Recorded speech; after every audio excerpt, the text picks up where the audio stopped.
हनुमान जी के इस चरित्र को शिव पुराण की दृष्टि से देखें और समझें।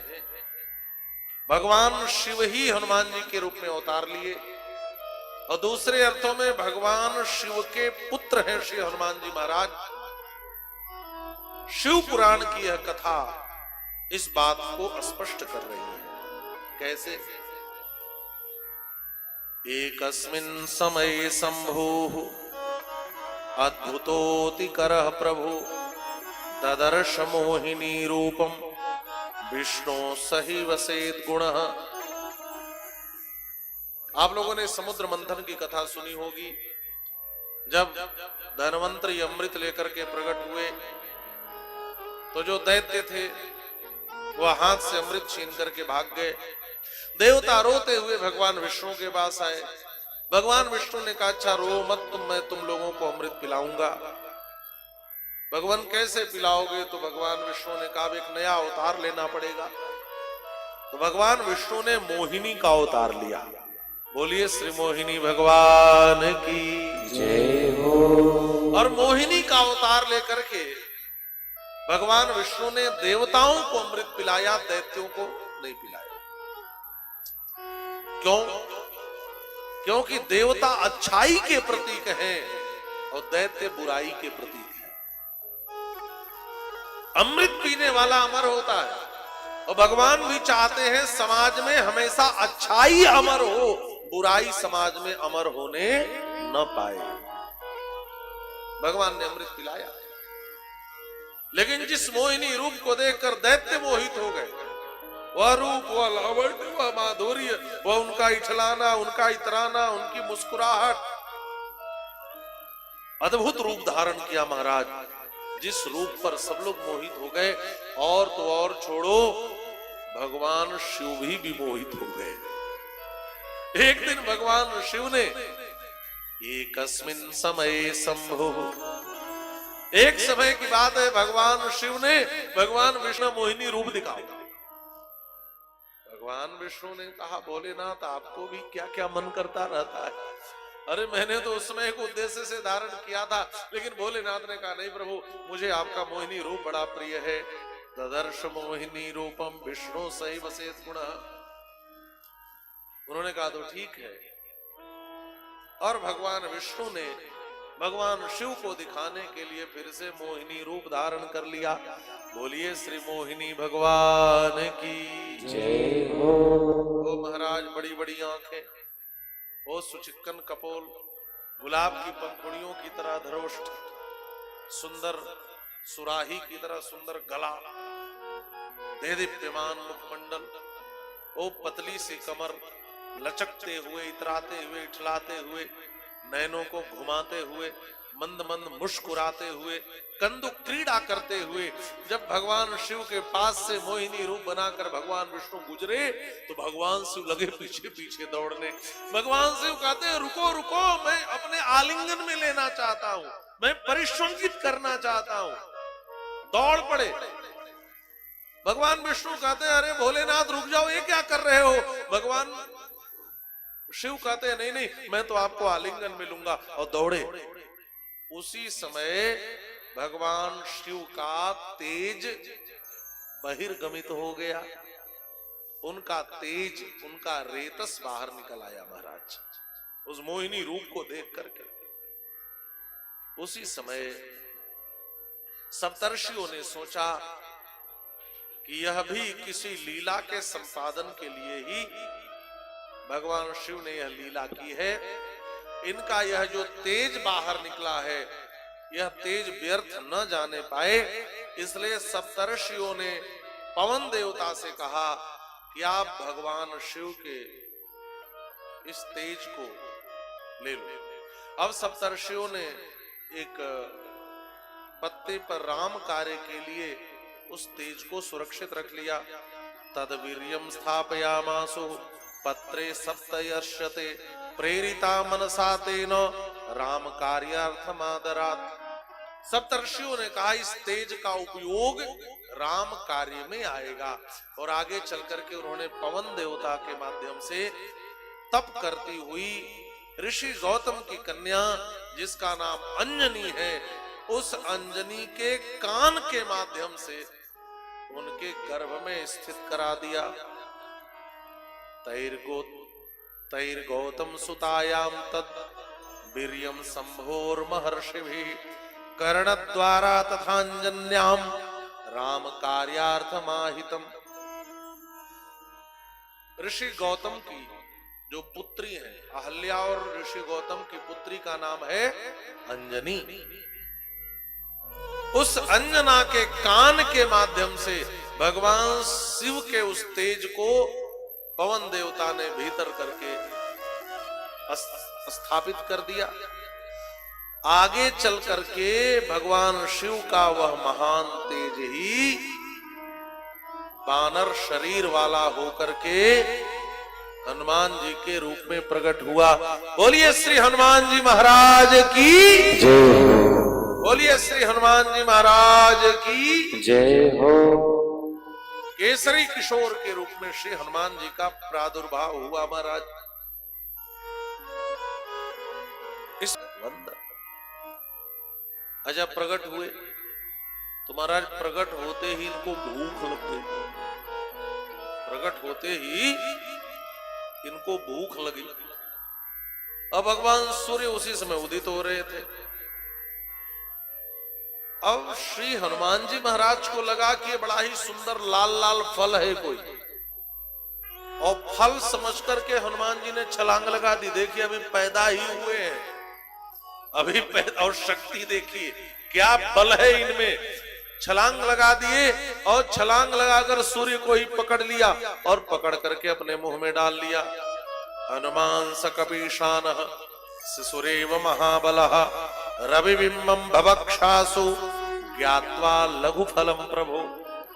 नंदीश्वर जी शनकादि को कथा सुनाते हुए कहते हैं लघु फल, छोटा फल समझ करके सूर्य को ही निगल गए महाराज।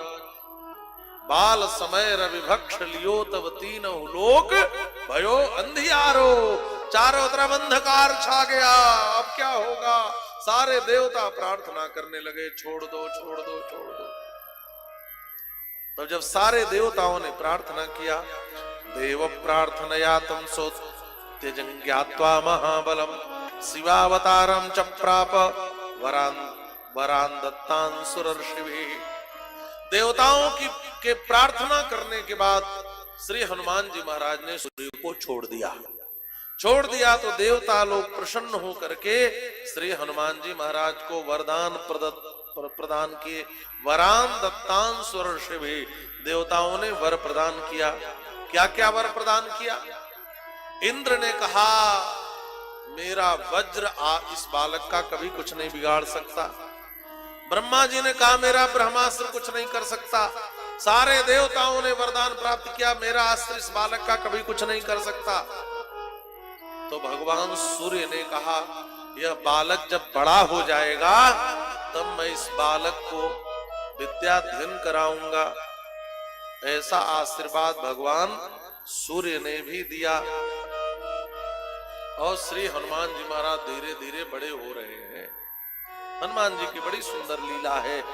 किसी ने कुछ इन शब्दों में इन लीलाओं को भी बांधा है, संपृक्त किया है। आइए बड़े भाव से इन शब्दों को गुनगुनाते हैं मिलजुल करके।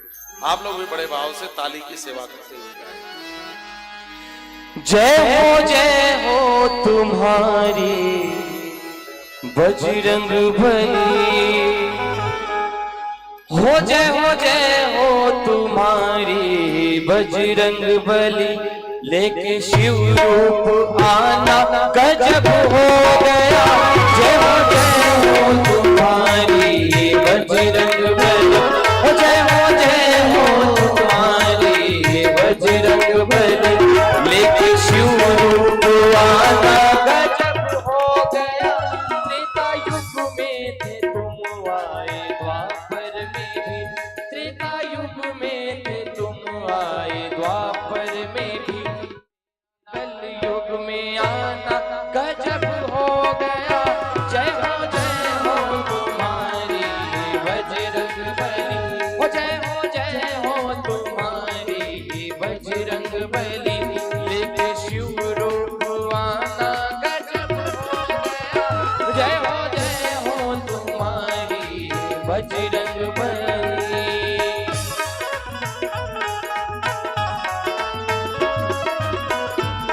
जय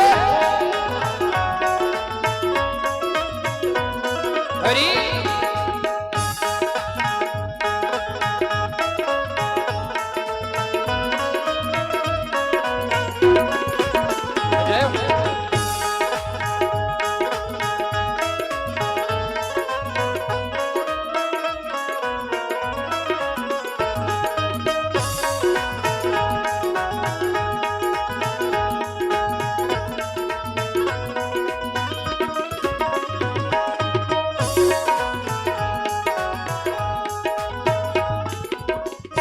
बचपन की कहानी निराली बड़ी, जब लगी भूख हनुमत मचलने लगे। बचपन की कहानी निराली बड़ी, जब लगी भूख हनुमत मचलने लगे। बचपन की कहानी निराली बड़ी, जब लगी भूख हनुमत मचलने लगे। बचपन की कहानी निराली बड़ी, जब लगी भूख हनुमत मचलने लगे। फल समझ कर उड़े आप आकाश में, फल समझ कर उड़े आप आकाश। ओ फल समझ कर उड़े आप आकाश में, फल समझ कर उड़े आप आकाश में। तेरा सूरज को खाना गजब हो गया। जय हो तुम्हारी बजरंग बली, जय हो तुम्हारी बजरंग बली। लेके शिव रूप आना गजब हो गया। जय हो तुम्हारी बजरंग बली।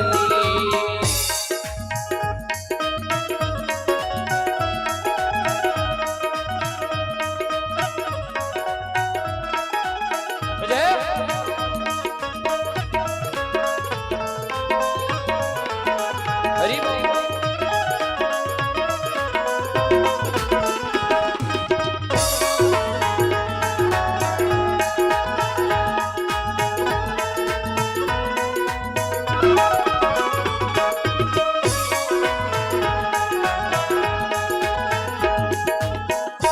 कूदे लंका में जब मच गई खलबली, मारे चुन चुन के असुरों को बजरंग बली। कूदे लंका में जब मच गई खलबली, मारे चुन चुन के असुरों को बजरंग बली। ओ कूदे लंका में जब मच गई खलबली, मारे चुन चुन के असुरों को बजरंग बली। कूदे लंका में जब मच गई खलबली, मारे चुन चुन के असुरों को बजरंग बली। मार डाले अक्षय को पटक कर वही, मार डाले अक्षय को पटक कर वही। तेरा लंका जलाना गजब हो गया। जय हो तुम्हारी बजरंग बली। लेके शिव रूप आना गजब हो गया। जय हो तुम्हारी बजरंग बली।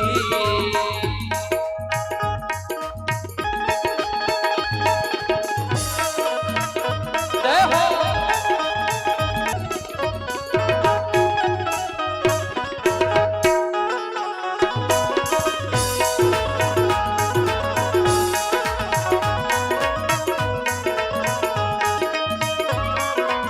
हरि बोल।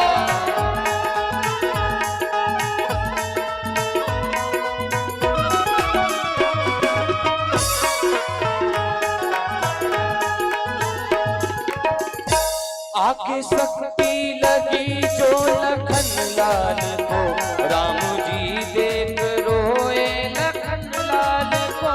आके शक्ति लगी जो लखन लाल को, राम जी देख रोए लखन लाल को।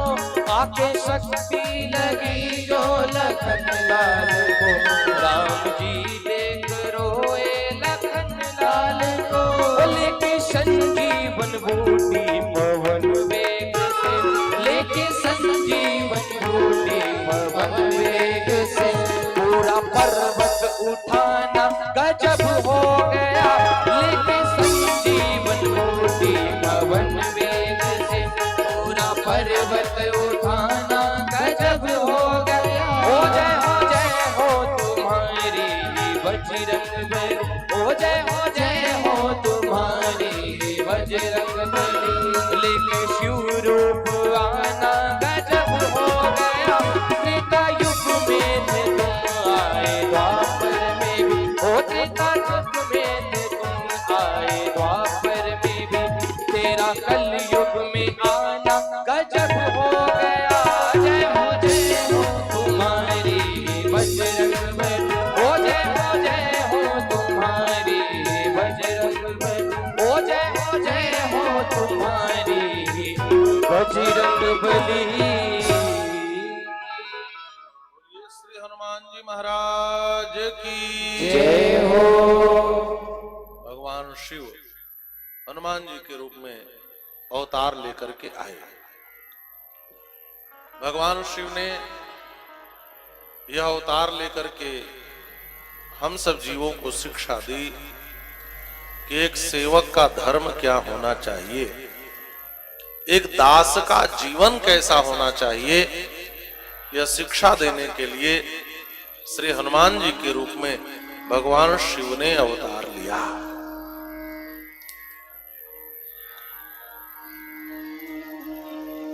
आपके मन में एक प्रश्न उठता होगा,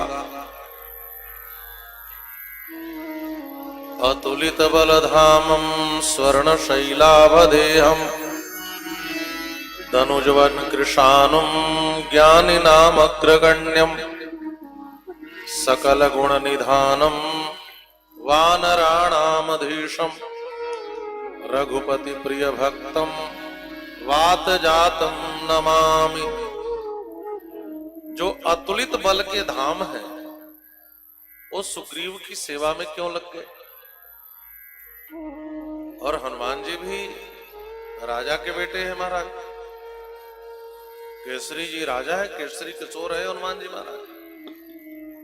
हाँ, सप्त द्वीपों का अधिपति तो बाली था, लेकिन बाली के राज्य में भी जो छोटे छोटे राज्य थे वहां के भी राजा थे। तो अतुलित बल के धाम होकर, ज्ञानी नामग्रगण्य होकर के आखिर ऐसा क्या हुआ कि हनुमान जी सुग्रीव की सेवा में आ गए? इस प्रश्न का उत्तर जब तक शिव पुराण नहीं पढ़ेंगे या जब तक श्री शिव पुराण की कथा नहीं सुनेंगे तब तक आपको इस प्रश्न का उत्तर नहीं मिलेगा। जब हनुमान जी बड़े हुए तो हनुमान जी को ध्यान आया कि भगवान सूर्य ने कहा था यह बालक बड़ा हो जाएगा तो मैं इस बालक को विद्याध्ययन कराऊंगा। सारथी ने इस बात को जब हनुमान जी को सुनाया तो हनुमान जी ने कहा गुरु जी से कह दो वो चिंता मत करें, वो जितनी तेजी से दौड़ते हैं मैं दुगुनी स्पीड से साथ साथ दौड़ूंगा और पढ़ाई इन्हीं से करूंगा, इन्हीं से करूंगा। अब क्या बहाना करे? भगवान सूर्य ने सारथी से कहा अच्छा एक बात और कह दो कि पढ़ाई करने के लिए शिष्य का मुंह गुरु की ओर और गुरु का मुख शिष्य की ओर होना चाहिए। जब ये साथ साथ दौड़ लगाएगा तो पढ़ेगा कैसे? हनुमान जी ने कहा गुरु जी से कह दो चिंता मत करें, मेरा मुंह गुरु जी की ओर ही होगा, मैं उनके ठीक सामने उनकी ओर मुंह करके और मैं उल्टा उनसे दुगुने स्पीड से दौड़ करके पढ़ाई कर लूंगा, लेकिन पढ़ूंगा इन्हीं से। अब कौन सा बहाना करें? हनुमान जी सामने हाथ जोड़कर खड़े हो गए और आपको आश्चर्य होगा कितनी क्षमता है हनुमान जी में। उल्टा दौड़ रहे हैं हमारा। गोस्वामी जी ने भी भानु सो पढ़न हनुमान गयो भानुमन, वो पूरा पढ़ना हनुमान बाहु में। उल्टा पीठ पीठ की ओर से दौड़ रहे हैं, लोग सामने दौड़ते उल्टा दौड़ रहे हैं हमारा। इस प्रकार से पढ़ाई कर रहे हैं हनुमान जी महाराज, इतनी क्षमता है। और एक ही दिन में चारों वेद 6 शास्त्र सभी विद्याओं में पारंगत हो गए, एक ही दिन में पढ़ डाले सब। सूर्यास्त होने को आया। सारी विद्याओं में इतनी धारणा शक्ति है महाराज, और पढ़ाने वाला भी कोई ऐसा वैसा नहीं, स्वयं भगवान सूर्य एक ही दिन में सारी विद्याओं को पढ़ा दिया। सूर्यास्त होने वाला है, भगवान सूर्य ने कहा पढ़ाई पूरी हुई। हनुमान जी ने हाथ जोड़कर कहा गुरुजी आपने मुझे पढ़ाया, मेरा धर्म है आपको गुरु दक्षिणा दूं। आप बताओ आपको गुरु दक्षिणा में क्या दूं? आज की तरह पहले फीस नहीं ले लिया जाता था पढ़ाने के पहले। आजकल तो महाराज पहले मोटी फी वसूल ली जाती है, विद्यार्थी पढ़े चाहे न पढ़े, फीस पहले जमा करो, होता है कि नहीं? लेकिन हमारे यहाँ जो गुरुकुल की शिक्षा पद्धति थी उसमें पढ़ाई हो जाने के बाद तब गुरुजी कहते थे, गुरु दक्षिणा के रूप में मांगते थे, और शिष्य के क्षमता के अनुसार लेते थे महाराज। ये नहीं कि शिष्य में क्षमता न हो और मांग ले। गुरुजी आपको गुरु दक्षिणा में क्या दूं? तो भगवान सूर्य ने कहा हनुमान जी आप बड़े बुद्धिमान हो, बलवान हो, विद्यावान हो, सभी कार्यों में निपुण हो, मैं चाहता हूं आप गुरु दक्षिणा में मुझे यह दो, मेरा पुत्र सुग्रीव बाली के द्वारा सताया जा रहा है, जाकर के मेरे पुत्र सुग्रीव की सेवा करो, और जब तक मेरा पुत्र सुग्रीव न कहे तब तक आप उसकी सेवा नहीं छोड़ सकते, यही गुरु दक्षिणा में मुझे दे दो। ऐसी गुरु दक्षिणा मांगी महाराज। तदाज्ञया ततो धीरः सर्व विद्यामयत्नतः सूर्यात्मपाठ सकपिर गत्वा नित्यं तदंदिकम् सूर्याज्ञया तदंसस्य सुग्रीयस्यान्तिकं ययौ।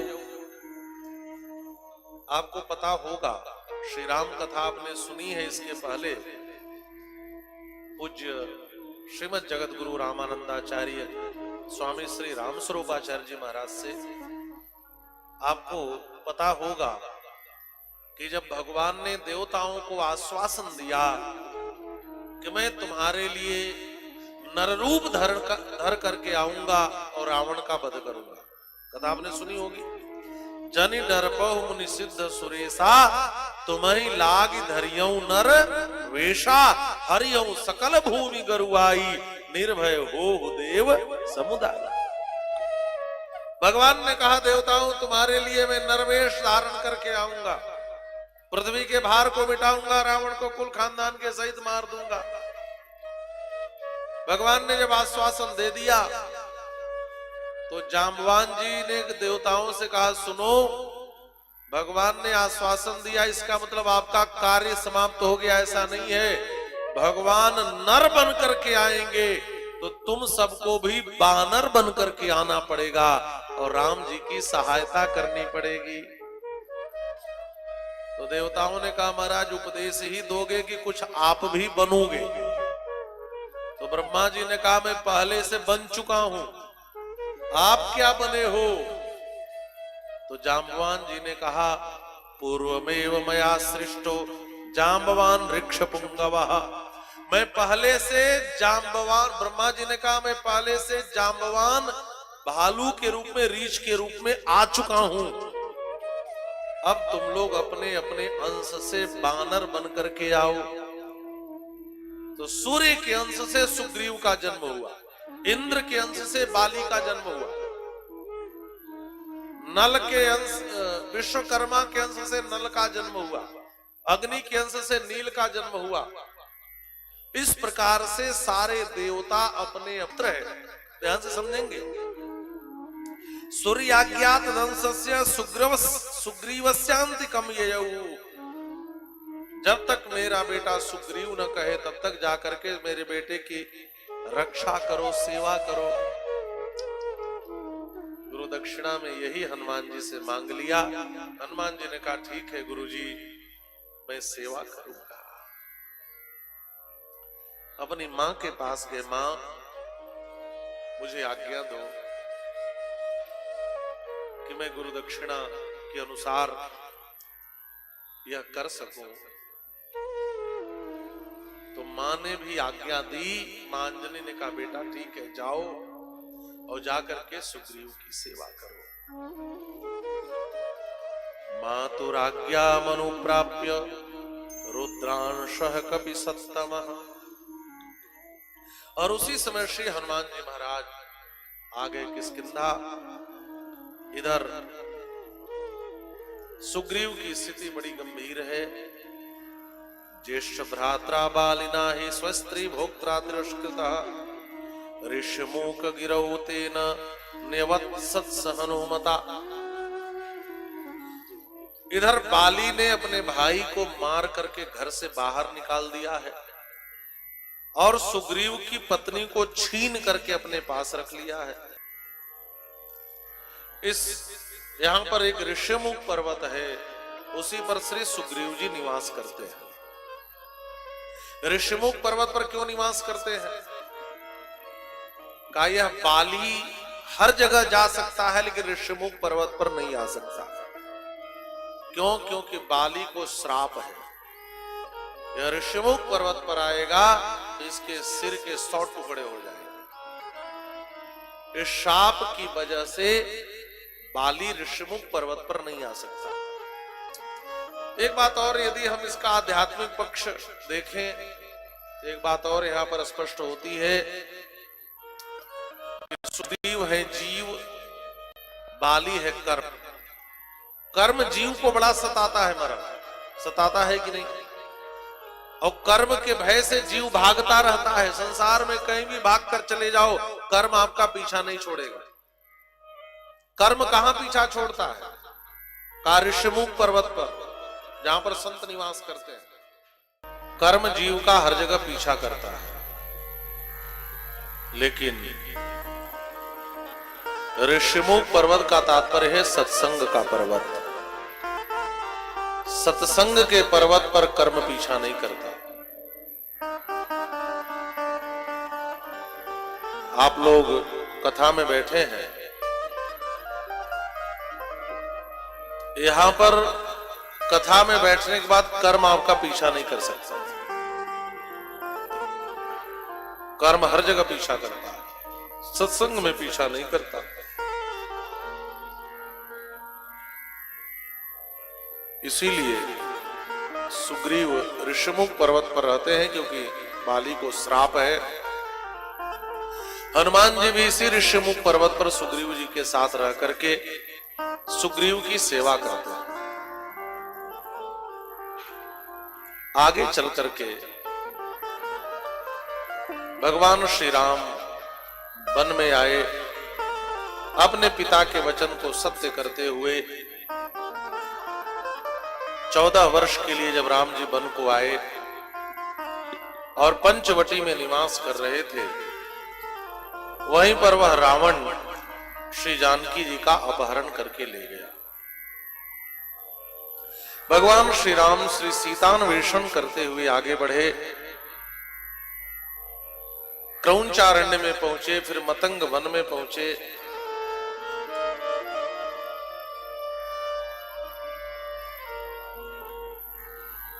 और उसके बाद भगवान श्री राम आगे बढ़े।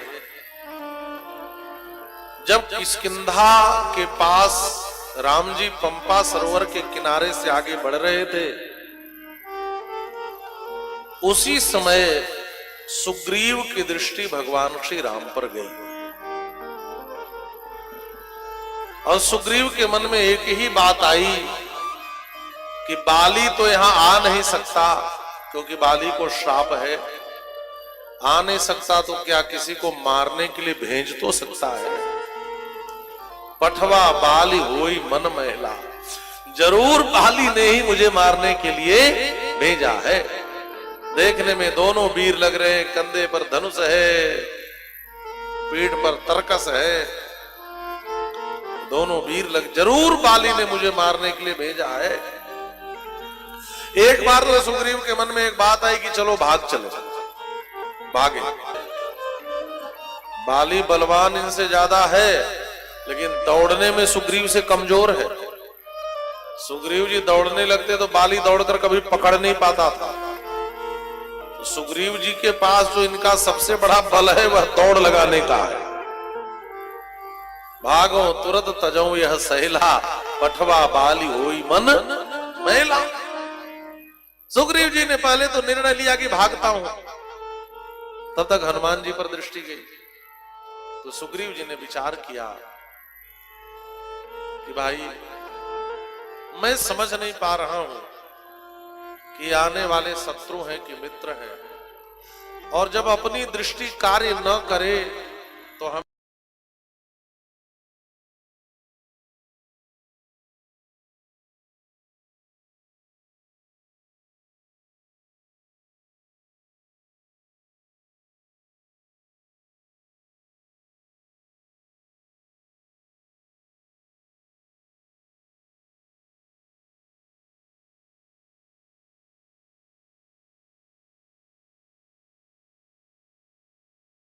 बन जाए तो जीवात्मा के जीवन में परमात्मा का आगमन हो जाता है।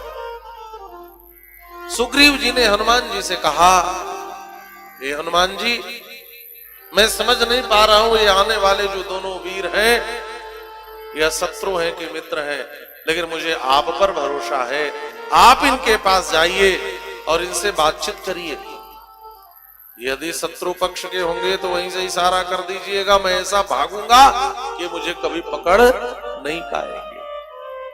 मुझे आप पर भरोसा है। और श्री हनुमान जी महाराज सुग्रीव जी के कहने पर भगवान श्री राम के पास संवाद करने के लिए, बातचीत करके इनका परिचय जानने के लिए, इनकी वस्तु स्थिति को जानने के लिए वहां से आए। और जब वहां से चले तो इन्होंने कपि रूप का त्याग कर दिया। कपि रूपम परित्यज्य, कपि रूप का त्याग करके एक ब्राह्मण ब्रह्मचारी का रूप बनाया। विप्र रूप धरि कपितः गयऊ, विप्र रूप बना करके गए, ब्रह्मचारी का वेश बना करके गए। क्यों?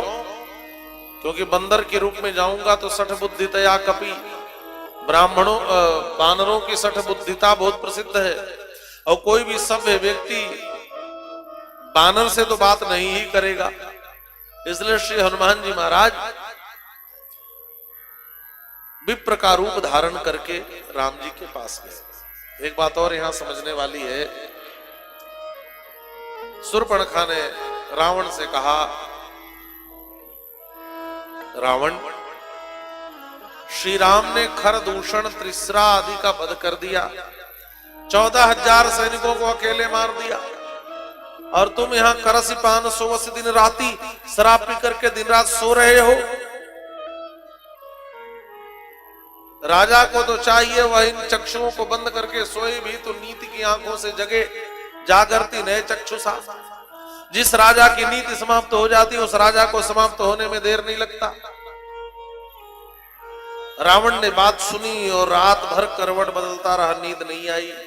रावण सोचने लगा खरदूषण कोई साधारण वीर नहीं थे, खरदूषण मोहिसम बलवंता, इन्हीं को मारे बिनु भगवंता, बिना भगवान को इनको कोई मार नहीं सकता। इसका मतलब श्री राम जो है वो भगवान है। क्या करूं? कहा चलो इनके पास चलता हूं। और रावण मारीच को नकली मृग बना करके राम जी के सामने लाया। राम जी इस मृग के पीछे पीछे दौड़ने लगे। दशग्रीव की दृष्टि भी राम जी पर पड़ी और आज सुग्रीव की दृष्टि भी राम जी पर पड़ी। ध्यान से सुनना। लेकिन दशग्रीव के पास भी भगवान शिव है और सुग्रीव के पास भी भगवान शिव है। दशग्रीव भी शिव की उपासना करता है, शिव की आराधना करता है, और ये हनुमान जी के रूप में भगवान शिव ही है सुग्रीव के पास। दशग्रीव के जीवन में भी शिव है और सुग्रीव के जीवन में भी शिव है। लेकिन दशग्रीव ने कभी भी राम जी को समझने के लिए शिव की दृष्टि का आश्रय नहीं लिया, और सुग्रीव ने राम जी को समझने के लिए शिव की दृष्टि का आश्रय लिया। जीव जब भगवान को न समझ सके तो हमें शिव की दृष्टि का, आचार्य की दृष्टि का, सदगुरु की दृष्टि का आश्रय लेना चाहिए, क्योंकि सदगुरु ही परमात्मा का पूर्ण परिचय करा सकते हैं और जीव अपने से परमात्मा को नहीं समझ सकता। तो दशग्रीव के जीवन में भी शिव जी हैं, लेकिन आश्रय नहीं लिया उनकी दृष्टि का। राम जी जब पीछे पीछे दौड़े तो दशग्रीव ने कहा, हूं भगवान होना तो दूर की बात, भगवान होते तो असली नकली का पहचान नहीं कर पाते। अरे तो बुद्धिमान राजकुमार भी नहीं है, हमने तो सुना था कि इन्होंने अयोध्या के सारे राज्य का परित्याग कर दिया। त्यक्त्वा सुदुश्चर्य सुरेप्सित राज्य लक्ष्मी धर्मिष्ठार्य वचसा यदगाधरण्यम। जो अयोध्या की राज संपत्ति का त्याग किया करने वाला हो, वह एक सोने के मृग के पीछे दौड़ नहीं लगा सकता है। जो सोने के मृग का लोभ न छोड़ सके, वो अयोध्या के साम्राज्य का लोभ छोड़ा होगा? ये बात भी झूठी है, ये रावण के विचार है। और जो एक नकली मृग को न पहचान सके, वो ईश्वर कैसा? और दशग्रीव ने शिव की दृष्टि का आश्रय नहीं लिया और भ्रम में ही पड़ा रहा। लेकिन इधर सुग्रीव ने शिव की दृष्टि का आश्रय लिया, श्री हनुमान जी की दृष्टि का आश्रय लिया। और श्री हनुमान जी महाराज विप्र का रूप धारण करके, विप्र का रूप धारण करके राम जी के पास आए। कि श्री हनुमान जी महाराज भगवान के पास आए और राघवो प्रणिपत्य च, भगवान को प्रणाम किया। माथ नाई पूछत अस भयो। मानसकार भी यही बात लिखते हैं कि प्रणाम किया, ब्राह्मण का रूप धर करके आए। बाद में एक बार राम जी ने धीरे से पूछा कि हनुमान जी इधर आइए, एक बात कहूं पवन पुत्र? हनुमान जी ने कहा, हाँ प्रभु कहो। भगवान ने कहा, पवन पुत्र सच कहूं तो आपको अभिनय करने नहीं आता, आपको एक्टिंग करने नहीं आती। तो हनुमान जी ने पूछा, कैसे प्रभु? राम जी ने कहा, आप बने थे ब्राह्मण, ब्राह्मण का रूप बनाए थे, और मुझे कह भी रहे हो क्षत्रिय रूप फिरहु बनवीरा, मुझे देख रहे हो मैं क्षत्रिय के रूप में हूं, तो आप मेरे पास आकर के मुझे प्रणाम क्यों कर दिए? ये तो अभिनय चूक हो गई। आप ब्राह्मण बने थे, मुझे क्षत्रिय रूप में देखा आपने और आपने मुझे प्रणाम कर दिया। राघवो प्रणिपत्य च या माथ नाई पूछत अस भयउ। तो हनुमान जी ने कहा, प्रभु यदि अभिनय करने में हमसे चूक हुई है तो चूक तो आपसे भी हुई है। राम जी ने पूछा, कैसे? कहा, प्रभु आप क्षत्रिय रूप में थे और आपने मुझ ब्राह्मण को आते देखा तो पहले आपने ही क्यों नहीं प्रणाम कर लिया? चूक तो आपसे भी हो गई। तो राम जी ने कहा, हनुमान जी सच बात कहूं तो मैंने तो आपको देखते ही पहचान लिया था। तो हनुमान जी ने कहा, प्रभु जब आपने मुझे पहचान लिया तो मैं आपको कैसे भूल सकता हूं, मैंने भी आपको पहचान लिया। यही दास और स्वामी का संबंध है महाराज। स्वामी अपने सेवक को नहीं भूलते तो सेवक अपने स्वामी को कैसे भूल सकता है? ठाकुर जी यदि आपने मुझे पहचान लिया, मैंने भी अपने स्वामी को पहचान लिया। सच बात तो यह है कि आप भी अपने असली रूप में नहीं है, मैं भी अपने असली रूप में नहीं हूं। हम चाहे दोनों लोग रूप जो भी बना ले, चाहे भक्त रूप बदल ले, चाहे भगवान रूप बदल ले, लेकिन भीतर का जो दास भाव है, यह दास भाव तो प्रकट ही हो जाता है। और दास भाव यही है, स्वामी के सामने उसका मस्तक अपने आप झुक जाता है। यही तो घोषणा है, ताशो हम कौशलेन्द्रस्य रामस्याकृष्ट कर्मणः माथ नाई पूछत अस भयो। आहा, सर्वभूषण भूषारः किमर्थम न विभूषिता। सभी आभूषणों से आभूषित होने वाला आपका यह शरीर आभूषण से रहित क्यों है प्रभु? अब हनुमान जी ने इतनी सुंदर बात कही महाराज कि भगवान श्री राम हनुमान जी की वाणी पर मुग्ध हो गए। वाल्मीकि रामायण में तो हनुमान जी की प्रशंसा करते थके ही नहीं राम जी, इतनी प्रशंसा की, इतनी प्रशंसा की। भगवान श्री राम कहते हैं लक्ष्मण जरा देखो तो इस सामने वाला व्यक्ति कितना सुंदर बोल रहा है। लगता है इस व्यक्तित्व ने चारों वेदों का अध्ययन किया है। बिना वेदाध्ययन के कोई इतना सुंदर नहीं बोल सकता। नान ऋग्वेद विनीतस्य ना यजुर्वेद धारिणः ना सामवेद विदुषः। बिना ऋग्वेद, बिना यजुर्वेद, बिना सामवेद पढ़े हुए कोई इतना सुंदर नहीं बोल सकता। इसलिए लगता है इस सामने वाले व्यक्तित्व ने चारों वेदों का अध्ययन किया है। अजा कोई वेदाध्ययन कर ले और व्याकरण न पढ़े तब भी उसकी वाणी में उच्चारण दोष होता है। आज के लोग भले कहते हैं बेटा साइंस पढ़ो, मैथमेटिक्स पढ़ो, फिजिक्स पढ़ो, बायो पढ़ो, केमिस्ट्री पढ़ो, इकोनॉमिक्स पढ़ो, लेकिन पहले के लोग ऐसा नहीं कहते थे। पहले के लोग कहते थे बेटा यद्यपि बहुनाधीशे तथापि पठपुत्र व्याकरणम। बेटा यदि ज्यादा कुछ नहीं पढ़ना चाहते तो थोड़ा व्याकरण जरूर पढ़ लो। क्यों? क्योंकि स्वजनः स्वजनो माभूत सकलम शकलम सकृत सकृत चैव। कहीं स्वजन को स्वजन मत कह देना। आप और समझ रहे हैं? छोटी सा से स्व माने होता है अपना, और तालव्य सा से श्व का उच्चारण करें तो श्व माने होता है कुत्ता। कहना है स्वजनों इधर आओ तो बोल देगा स्वजनों इधर आओ, कुत्ते के जन इधर आओ। अर्थ बदल जाएगा कि नहीं? इसलिए व्याकरण का ज्ञान होना चाहिए। महर्षि पतंजलि ने महाभाष्य में लिखा है एकः शब्दः सम्यक् ज्ञातः सुष्ठु प्रयुक्तः स्वर्ग लोके कामदुग् भवति और दुष्टः शब्दः स्वरतो वर्णतो वा मिथ्या प्रयुक्तो न तमर्थमाह सवाग वज्रो यजमानम हिनस्ति यथेन्द्र शत्रो स्वरतोपराधात्। एक दुष्ट शब्द का उच्चारण, एक अपशब्द का उच्चारण आपका नाश कर सकता है। उदाहरण में क्या दिया? यथेन्द्र शत्रो स्वरतोपराधात्। एक कथा कई जगह है, भागवत जी में भी है। त्वष्टा का पुत्र वृत्रासुर जब विश्वरूप को मार दिया इंद्र ने, तो क्रोधित होकर के त्वष्टा ने इंद्र को मारने वाला बेटा पैदा करने के लिए यज्ञ किया। यज्ञ में मंत्र बोल रहे थे इंद्र शत्रोर विवर्धस्व माचिरम जहिद विद्विषम। इंद्र को मारने वाला शत्रु पैदा हो, लेकिन उच्चारण दोष कर दिया, अर्थ बदल गया। तत्पुरुष समास के जगह पर बहुब्रीहि समास हो गया। अर्थ होना चाहिए था इंद्र को मारने वाला शत्रु पैदा हो, अर्थ हो गया इंद्र से मारा जाए जो ऐसा शत्रु पैदा हो। बहुब्रीहि समास हो गया और परिणाम क्या हुआ?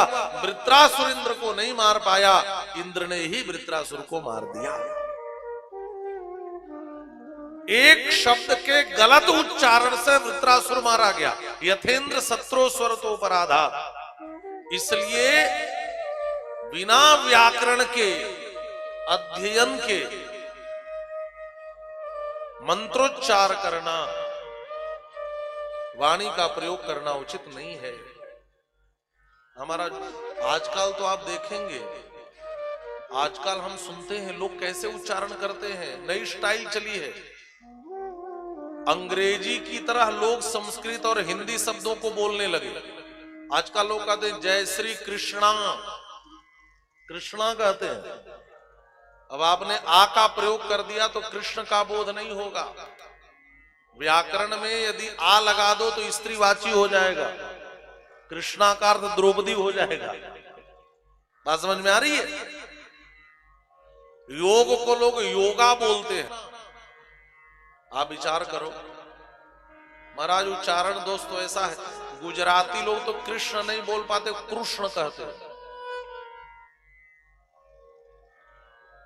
ये कोई गोपी गीत गा रहा था, दयित दृश्यताम दीक्षुताव। दृश्यताम को दृश्यताम, दृश्य को दृश्य, ये सब उच्चारण दोस्त तो है ही। और कुछ हमारे उत्तर भारत के प्रवक्ता हिंदी भाषी होकर के भी स्टाइल में सीता माता नहीं कहते, सीता माता। उच्चारण दोष एक घातक है हमारा। और सकाम अनुष्ठान आदि में तो गलत उच्चारण यजमान का भी नाश कर देता है। ध्यान से समझेंगे। इसीलिए व्याकरण का अध्ययन बहुत आवश्यक है। वक्ता होने का मतलब कुछ भी बकबकाना नहीं है। वाणी पर नियंत्रण हो, उच्चारण में शुद्धता हो। हम देखते हैं आजकल लोग हवन करते हैं, चिल्लाते हैं स्वाहा। आप विचार करो, ह्रस्व है कि दीर्घ है कि प्लुत है, उदात्त है कि अनुदात्त है कि स्वरित है। एक स्वर के 18 भेद होते हैं, एक एक स्वर के। अब आप जब हा कर रहे होते तो ह्रस्व दीर्घ प्लुत से भी ऊपर चला गया, तो आपका उच्चारण कहां जा रहा है?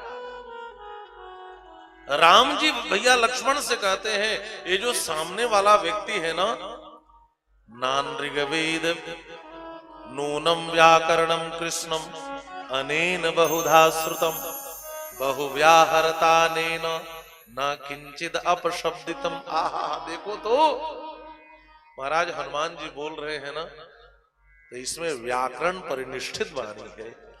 एक भी शब्द का अशुद्ध उच्चारण नहीं है। राम जी कहते हैं लक्ष्मण देखो, ये जो सामने वाला महान व्यक्तित्व है, इसने ठीक ठीक व्याकरण का अध्ययन किया। और हम लोग तो एकाध व्याकरण पढ़े होंगे, हनुमान जी तो 10 व्याकरण पढ़कर बैठे हैं। ऐन्द्रम चांद्रम काश कृष्णम पिप्पलम साकटायनम, 10 प्रकार के व्याकरण है। यह वह है हनुमान जी, ये भगवान शिव के अवतार है महाराज। अच्छा, बिना वेद पढ़े बिना व्याकरण पढ़े कोई इतना सुंदर नहीं बोल सकता। अच्छा, वेद भी पढ़ ले, व्याकरण भी पढ़ ले और शिक्षा शास्त्र ना पढ़े तो भी वक्ता में दोष देखने को मिलते हैं। बहुत से वक्ता हैं महाराज जो खूब मुंह को ऐंठ ऐंठ करके बोलते हैं, नेत्रों का खूब संचालन करके बोलते हैं, खूब हाथ हिला हिला करके बोलते हैं। हमारे भारत में तो एक वक्ता ऐसे हुए जो खड़े होकर के भी कथा करते थे। अब क्या कहा जाए। और महाराज आजकल के लोग भी चमत्कार देखने के लिए ही जाते हैं, कैसे खड़ा होकर के मन से कूद कूद कर जो कथा कहे, ये तो नया आकर्षण है। लेकिन इस नए आकर्षणों ने सनातन धर्म की कितनी क्षति की है किसको पता है। ये सब सनातन धर्म की क्षति है हमारा, जो शास्त्र विरुद्ध कार्य करे। तो ध्यान से सुनना और समझना। ये वक्ता के दोष है, गायकों के भी दोष होते हैं। ज्यादा मुंह ऐंठना, ज्यादा नेत्र का वादकों के दोष होते हैं। तबला बजाने वाला तबला से ज्यादा हिले तो समझना ये दोष है, ऐसा पढ़ाया जाता है। ये सब दोष होते हैं। और आजकल हम देखते हैं हमारा ढोलक बजा रहे, ढोलक से ज्यादा वही बज रहा है ना। तो यहां पर जब हनुमान जी शब्दोच्चारण करते हैं, बोलते हैं, तो राम जी कहते हैं जरा देखो, न मुखे नेत्रयोश्चापि ललाटे च भ्रूस्तथा। नेत्र का अनावश्यक संचालन, भौहों को हिलाना, मुंह को ऐंठना, ये सब वक्ता के दोष होते हैं। ये जो सामने वाला वक्ता है, इसने शिक्षा शास्त्र का भी अध्ययन किया है। बहुत से ऐसे वक्ता हैं जो इतना चिल्लाकर बोलते हैं महाराज, लगता है कौन सी विपत्ति आ गई, खूब चिल्लाते हैं। ये भी दोष है। बहुत उच्च स्वर में चिल्लाकर बोलना यह भी दोष है। और इतना धीरे बोल दे कि सामने वाले को सुनाई न दे, यह भी दोष है न। वर्तते मध्यम स्वरम, जो न बहुत ऊंचा बोले न बहुत धीरे बोले, मध्यम स्वर में जो बोले, यही श्रेष्ठ वक्ता का लक्षण है। और लक्ष्मण, यह जो सामने वाला वक्ता है, इसने ठीक ठीक शिक्षा शास्त्र का भी अध्ययन किया है। महाराज हनुमान जी की वाणी ने राम जी को प्रभावित किया। हनुमान जी ने पूछा, आप कौन हो? मानसकार। जरा मानसकार के भी शब्दों का स्वाद लेते हैं। मानसकार लिख रहे हैं क्या? को तुम श्यामल गौर शरीरा छत्री रूप फिरम बलबीरा। को तुम श्यामल गौर शरीरा छत्री रूप फिरम बलबीरा। कठिन भूमि कोमल पद गामी। कठिन भूमि कोमल पद गामी। पवन हेतु विचरहु बन स्वामी। कठिन भूमि कोमल पद गामी। पवन हेतु विचरहु बन स्वामी। वो तुम श्यामल गौर शरीरा क्षत्रिय रूप फिरहु बनबीरा। कठिन भूमि कोमल पदगामी कवन हेतु बिचरहु बन स्वामी। आप कौन है? ये प्रथम मिलन है श्री हनुमान जी का और प्रभु श्री राम का। भगवान शिव हनुमान जी के रूप में आए हैं। सेवा धर्म कैसा होना चाहिए, एक सेवक का जीवन कैसा होना चाहिए, वो अपने चरित्र से, अपने आचरण से प्रस्तुत कर रहे हैं। कितनी सुंदर भाषा है। मानस में स्वामी कहकर संबोधन करते हैं। कवन हेतु बिचरहु बन स्वामी। राम जी ने धीरे से पूछा कि महाराज आपको क्या लगता है कि मैं कौन हूं? तो हनुमान जी ने कहा देखो मुझे जो लगता है, जग कारण तारण भव भंजन धरणी भार। की तुम अखिल भुवन पति लीन मनुज अवतार। लीन मनुज अवतार। मुझे तो लगता है जग कारण आप वो हैं जो जगत के कारण हैं। अब मुझे वो लगता है कि आप धरती के भार का हरण करने वाले हैं। और मुझे लगता है कि आप अखिल भुवन के पति हैं। ये तीन बातें श्री हनुमान जी महाराज ने कही और इन तीनों बातों का खंडन राम जी ने कर दिया। हनुमान जी ने कहा मुझे लगता है आप जगत के कारण हैं। राम जी ने कहा मैं जगत के कारण नहीं हूं, मैं तो दशरथ के कारण हूं। कौशलेश दशरथ के जाए। हनुमान जी ने कहा मुझे लगता है कि आप पृथ्वी के भार को दूर करने आए हैं। राम जी ने कहा कि मैं तो खुद अयोध्या का भार हो रहा था। पिताजी मुझे वन में भेज दिया, हम पितु वचन मानि मन आए। तीसरी बात हनुमान जी ने कही मुझे लगता है कि आप अखिल भुवन के पति हो। राम जी ने कहा मैं एक सीता का पति नहीं हो पाया, भुवनपति क्या होऊंगा। यहाँ हरि निश्चर बह गई। राम जी उत्तर दे रहे हैं, मानसकार लिख रहे हैं क्या?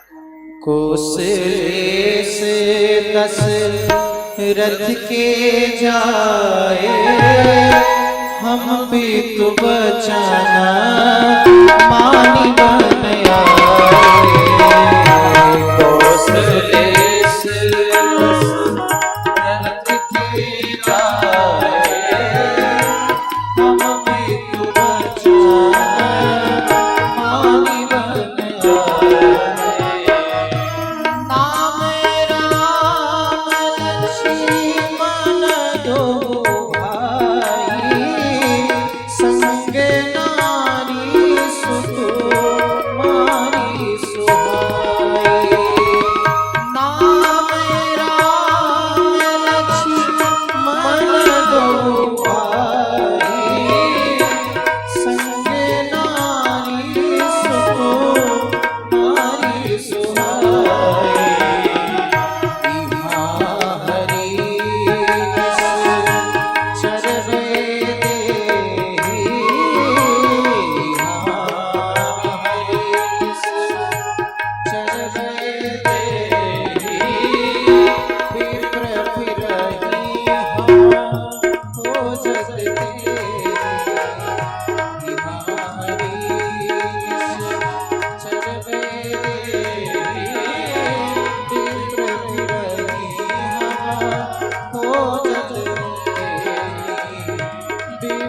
फिरहि हम खोजत तेहि। ओ सलेश दशरथ के जाए, हम पितु बचन मानि बन आए। यहाँ हरि निशिचर भय देहि, विप्र फिरहि हम खोजत तेहि। यह सुनकर हनुमान जी धड़ाम से चरणों में गिर पड़े। प्रभु मैं पहचान लिया, प्रभु पहचान ही गए हरि चरना। अपने विप्र रूप का त्याग किया, बंदर के रूप में आ गए। प्रभु श्री राम ने हनुमान जी को उठाकर अपने हृदय से लगा लिया। राम जी ने धीरे से पूछा कि आपने जो जो लक्षण बताए थे ईश्वर के, मैंने खंडन कर दिया, फिर आपने कैसे पहचान लिया कि मैं ईश्वर हूं?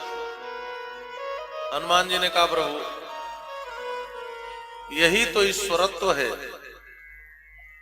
जो अपने को संगोपित करे। हनुमान जी ने कहा, प्रभु मैं वाले बनकर नहीं, आज्ञा मानने वाले बनकर आए हो। और धीरे से हनुमान जी ने कहा, प्रभु प्रणाम तो पिछली बार भी किया था, आपने उठाकर हृदय से नहीं लगाया। इस बार प्रणाम किया तो आपने हृदय से क्यों लगा लिया? नहीं है, जैसे हो उसी रूप में आओ, मैं तुम्हें स्वीकार कर लूंगा। मोहि कपट छल छिद्र न भावा, निर्मल मन जन सो मोहि भावा। जिसका मन निर्मल होता है वही मुझे प्राप्त कर सकता है, मुझे छल और छिद्र अच्छा नहीं लगता। महाराज हनुमान जी और राम जी का मिलन हुआ, परिचय हो गया। हनुमान जी ने कहा, प्रभु इस पर्वत के ऊपर बंदरों के राजा महाराज सुग्रीव रहते हैं, वो आपके दास हैं प्रभु, आप उनसे मित्रता कर लीजिए। मानस का नाथ शैल पर कपीपति रही, नाथ शैल पर कपीपति रही। सो सुग्रीव दास तव यही, सो सुग्रीव दास तव यही। तेहि सननाथ मैत्री कीजय, तेहि सननाथ मैत्री कीजय।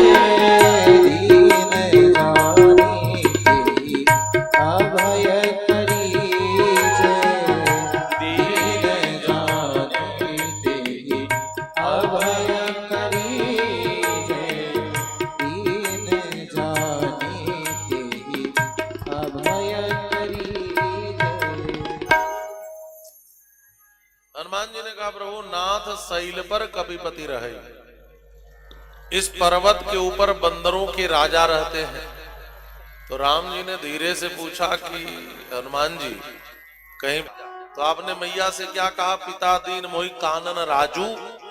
तो जब आप जंगल के राजा हो सकते हैं तो सुग्रीव जी भी पर्वत के राजा हो सकते हैं। प्रभु सच कहा जाए तो आप उनसे मित्रता कर लीजिए। भगवान राम ने पूछा क्यों? क्योंकि आप दोनों की परिस्थिति एक समान है। कैसे? कहा कि आप भी अयोध्या के राजा हो रहे थे, हो नहीं पाए, वन को आ गए, और वो भी किष्किंधा के राजा हो गए थे, फिर हो नहीं पाए और वो पहाड़ के ऊपर आ गए। वो जंगल में, आप जंगल में भटक रहे हैं, वो पहाड़ पर भटक रहे हैं, तो ये परिस्थिति समान है। और दूसरी चीज, आपकी पत्नी का हरण रावण ने कर लिया है और इनकी पत्नी का हरण बाली ने कर लिया है, तो परिस्थिति समान है। तो तेईसन नाथ मैत्री की जय, दीन जानि तेहि अभय करी।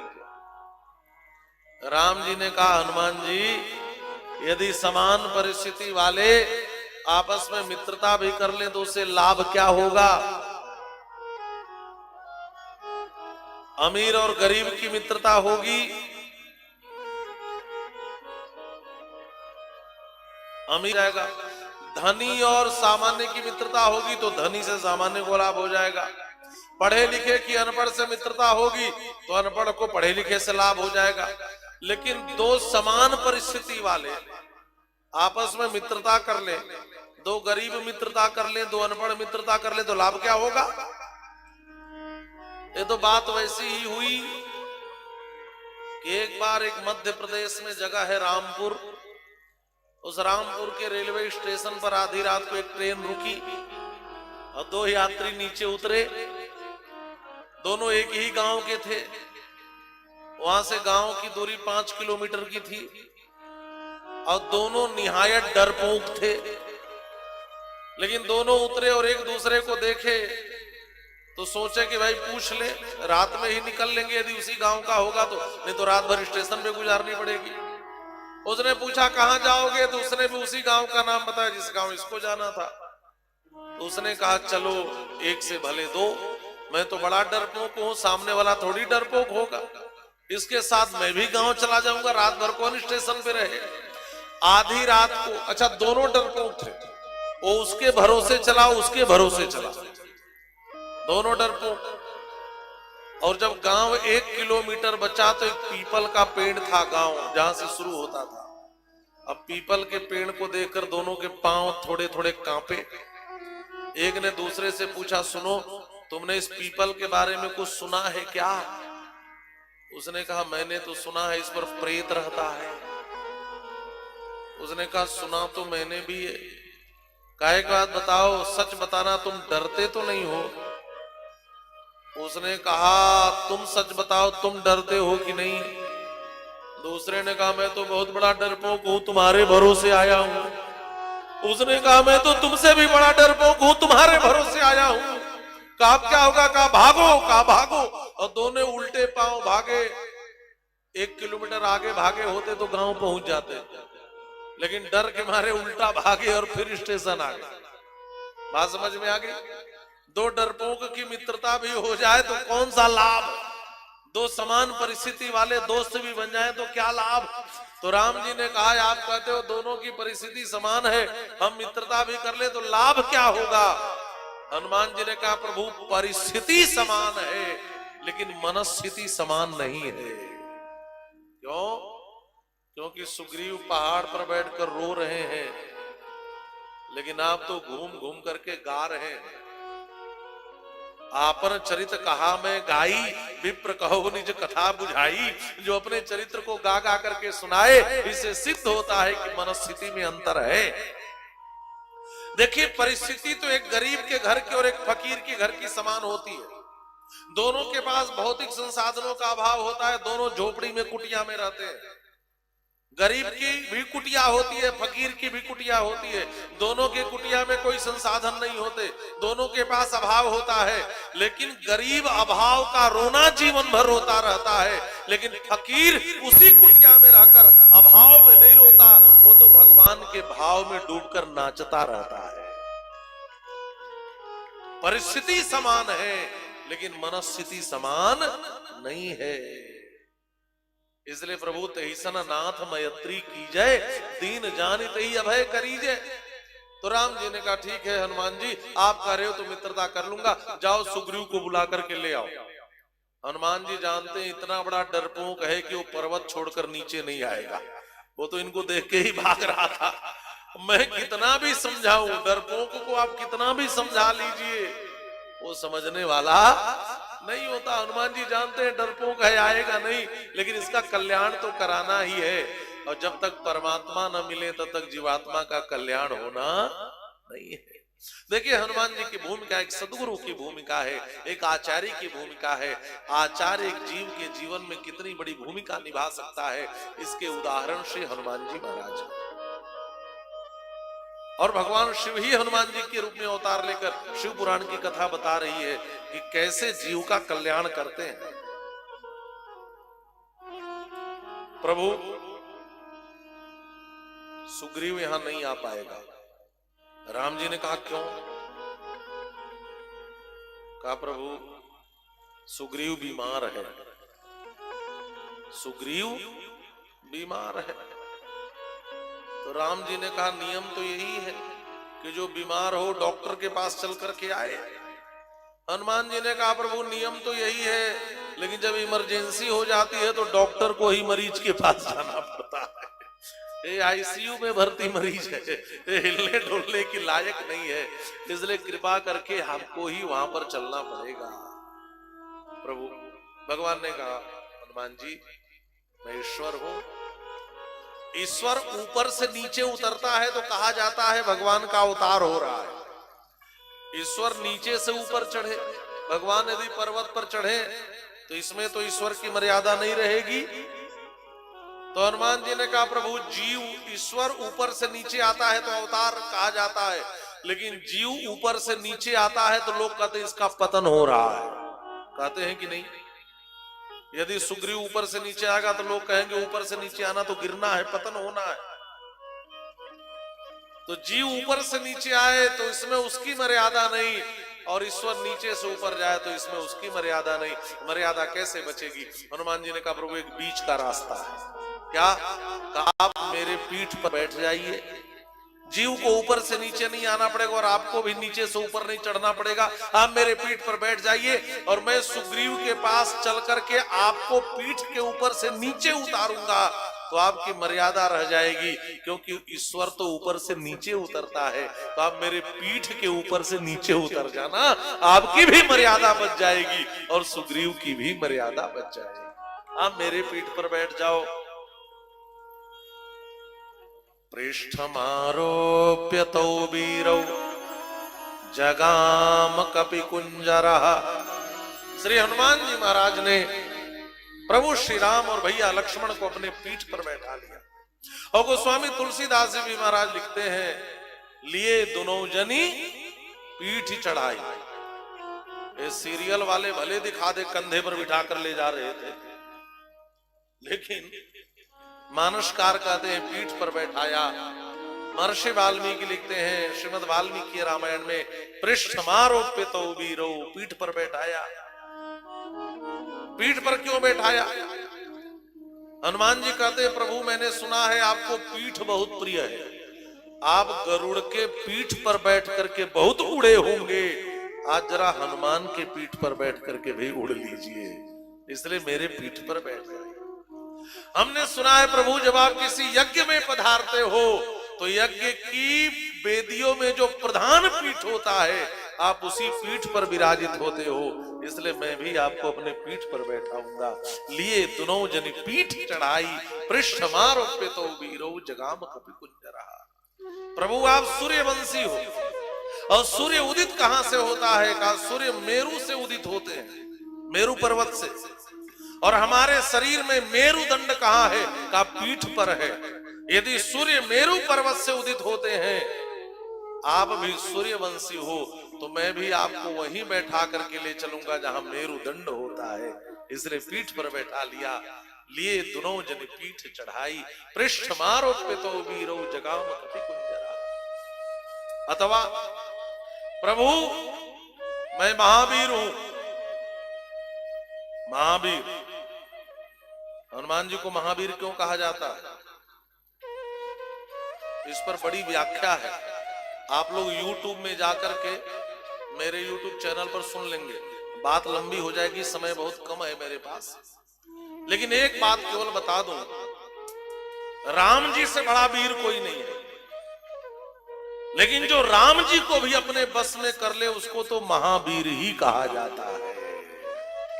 सुमिर पवन सुत पावन नामू, अपने बस करी राखेऊ रामू। जो राम जी जैसे वीर को बस में कर ले वो तो महावीर ही होगा। ठाकुर जी मैं महावीर हूं, मैं किसी के आगे पीठ नहीं दिखा सकता। संसार में क्या त्रैलोक्य में ऐसा कोई नहीं है जो मेरे पीठ को देख सके। हनुमान जी जैसा महावीर किसी को पीठ नहीं दिखा सकता। लेकिन प्रभु मैं सबसे पहले आपसे हार आज ही मान ले रहा हूं, मैं अपना पीठ दिखा रहा हूं, आप मेरे पीठ पर बैठ जाओ। पृष्ठमारोप्यतो वीरो जगाम कपिकुंजरः। लिए दोनों जने पीठ चढ़ाई। हनुमान जी ने पीठ पर क्यों बैठाया, मैं केवल यही चर्चा सुनाऊं तो आज की कथा 3 घंटे की पूरी हो जाएगी। इतनी उत्प्रेक्षा संतों ने की है, इतना स्वाद लिया है संतों ने कि हनुमान जी ने पीठ पर क्यों बैठाया। पृष्ठमारोप्य तो वीरो जगाम कपि कुंजरा, यहां पर कुंजर विशेषण है। कुंजर माने हाथी, और हाथी के पीठ पे ही बैठा जाता है, इसलिए पृष्ठमारोप्य तो वीरो जगाम कपि कुंजरा। बड़े बड़े भाव है महाराज। हनुमान जी पीठ पर बैठा कर चले। एक भाव और बता दूं, एक भाव देखिए, हनुमान जी को राम जी अपना बेटा मानते हैं, पुत्र मानते हैं, पुत्र मानते हैं ना, पुत्र। एक व्यक्ति के जीवन में निश्चित ही 3 संबंधों की कमी होती है, पिता की, माता की और पुत्र की। राम जी जब वन में आए तो इस वन में राम जी को तीनों मिले, पिता भी, मां भी और पुत्र भी। पिता के रूप में श्री जटायु जी मिले। मेरे जन तात कछुक दिन जी जय, देखिए आप सुवन सेवा सुख, मोहि पितु को सुख दी जय। मेरे जन तात कछुक दिन जी जय। तो पिता के रूप में जटायु जी मिले, मां के रूप में श्री शबरी जी मिली, और पुत्र के रूप में श्री हनुमान जी महाराज मिले। राम जी को तीनों मिले इस वन में। पिता ने भी राम जी को उठाया और पुत्र में ने भी राम जी को उठाया। महाराज दशरथ राम जी को कहां उठाते थे? बोलो बोलो। राम जी छोटे थे तो कहां उठाते थे? गोद में उठाते थे ना। गोस्वामी जी ने कवितावली रामायण में वर्णन किया है, अवधेश के द्वारे सकारे गई, सुत गोद के भूपति लय निकसे। अवलोकी हो सोच विमोचन को, ठगिसी रही जे न ठगे दिकसे। दशरथ जी गोद में उठाते हैं और हनुमान जी ने पीठ पर बैठाया। अंतर क्या है? का पिता ने भी उठाया, पुत्र ने भी उठाया।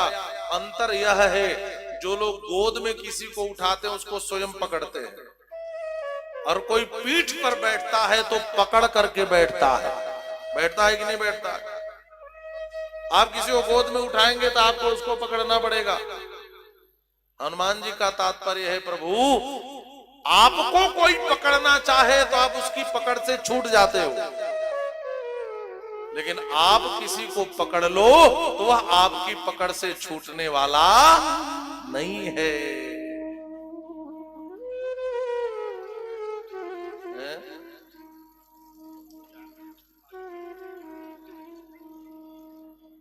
अच्छा, ये सब भी घोषणा करनी पड़ेगी।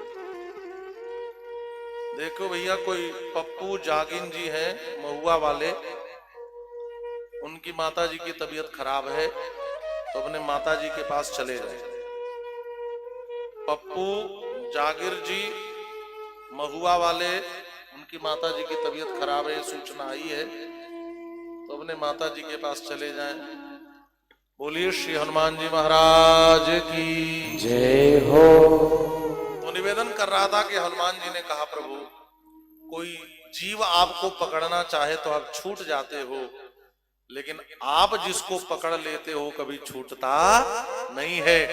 मैं पीठ पर इसलिए बैठा रहा हूं कि आप पीठ पर बैठोगे तो पकड़ करके बैठोगे, और आप इस हनुमान को पकड़ लोगे तो आप कभी छोड़ नहीं सकते, क्योंकि आपकी पकड़ कमजोर नहीं है। कन्हैया ने पूतना को पकड़ लिया, पूतना चिल्लाई, सामुंच मुंचालमिति प्रभाषिणी निष्पीड्यमानाखिल जीव मर्मिणी। भागवत में सुखदेव जी कहते हैं, सामुंच मुंच, छोड़ छोड़ छोड़। कन्हैया ने कहा, मेरा एक नियम है मासी जी, पहले तो पकड़ता नहीं हूं और पकड़ लेता हूं तो फिर छोड़ता नहीं हूं। जार की तरह, एक मरकट की तरह। आपने बिल्ली को देखा होगा, बिल्ली अपने बच्चे को अपने से मुंह में पकड़ती है और एक छत से दूसरे छत पे छलांग लगाती है, और बंदरिया का बच्चा स्वयं बंदरिया को पकड़ता है और बंदरिया छलांग लगाती है एक डाल से दूसरे डाल। अच्छा बताओ, बिल्ली का बच्चा बिल्ली से छूट जाए तो दोष किसका? बोलो बोलो। बिल्ली का, क्योंकि वो पकड़ी है। और बंदरिया का बच्चा छूट जाए तो दोष किसका? बच्चे का, क्योंकि वो पकड़ा है। हम ठाकुर जी को पकड़ ले तो हो सकता है हम जीव की पकड़ कमजोर है, ठाकुर जी छूट जाएं। इसलिए हमारे यहाँ कहा जाता है, भगवान को मत पकड़ो, अपने आप को भगवान को सौंप दो, और भगवान हमें पकड़ लेंगे तो हम उनकी पकड़ से कभी छूट नहीं पाएंगे। अपने आप को ठाकुर जी को सौंप दो। ये शरणागति क्या है?